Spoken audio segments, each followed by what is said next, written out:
If we look at the root causes of rising inequality, there's no one factor, quite obviously. It's a very complex phenomenon. But there are some roots that are very clear. One is that in 1970, the developed countries agreed by consensus in the United Nations resolution in October of 1970 to dedicate 0.7% of their gross national income to developing countries. Last year, the compliance with that was 0.27% rather than 0.7%. That generated $135 billion. But there were 5 countries led by Norway, Sweden, and then Luxembourg, Denmark, and Great Britain, the United Kingdom of Great Britain and Northern Ireland, that complied with this and had over 0.7.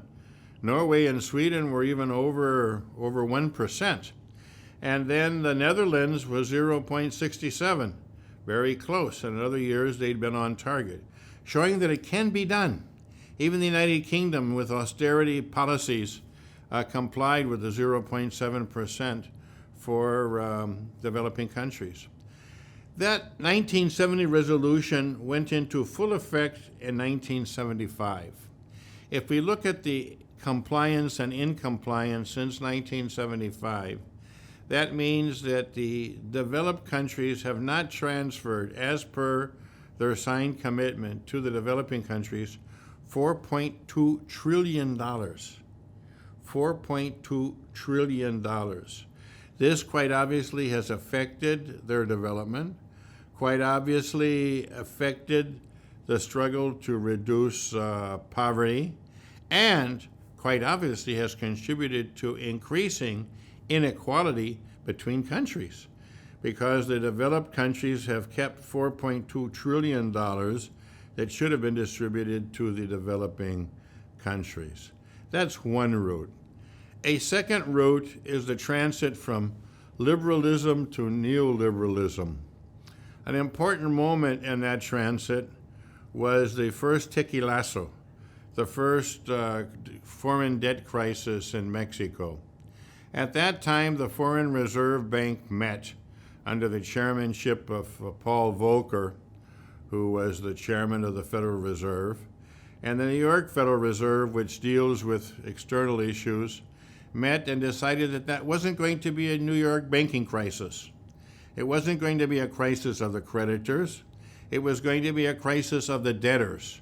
And there was a big shift, because before, in liberalism, it was the creditors who took the hit when there were bad loans. The creditors used to take the hit because they had made bad loans. But from this point on of the tiquilazo, it was decided that the debtors should take the hit. If the debtors had overborrowed, then they were responsible for paying the cost of this. So the creditor would be protected and get their money back. And what happened then was the World Bank and the Inter-American Development Bank and the other multilateral banks put it upon themselves to have their programs in Latin America directed towards the repayment of the foreign debt as the number one value of humanity above everything else. So education budgets were slashed, health budgets were slashed, the foreign investments were only supported if they would produce foreign exchange so as to be able to pay back the debt. So this has produced what in Latin America is known as the lost decade. The lost decade of the 1980s, which was dedicated to this repayment of debt. These principles became enshrined in the Washington Consensus, which led to privatization, deregulation, and a rollback on all of the types of programs that represent redistribution. And if you don't redistribute from the state, inequality grows because the markets accumulate, the markets concentrate, and the role of the state is to redistribute that. That's why there was antitrust laws, progressive income tax laws. That's why there was Glass-Steagall in 1934 to keep the financial services sector separate, all the different components, so there wouldn't be an overconcentration. All of this began to be ignored with the Washington Consensus. This was weakened, and you get the 2007-2008 financial crisis, where these policies continue as austerity policies, in which if the debtors can't pay, then their whole country should pay. So you have the Greek workers and the Greek retired people paying the debt that they didn't assume, but that others in their government or in their private sector and their banks assumed.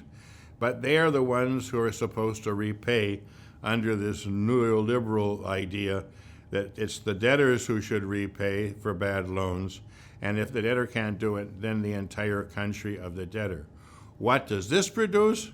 Quite obviously inequality, as people's situation, economic situation, deteriorates further and further with these austerity measures.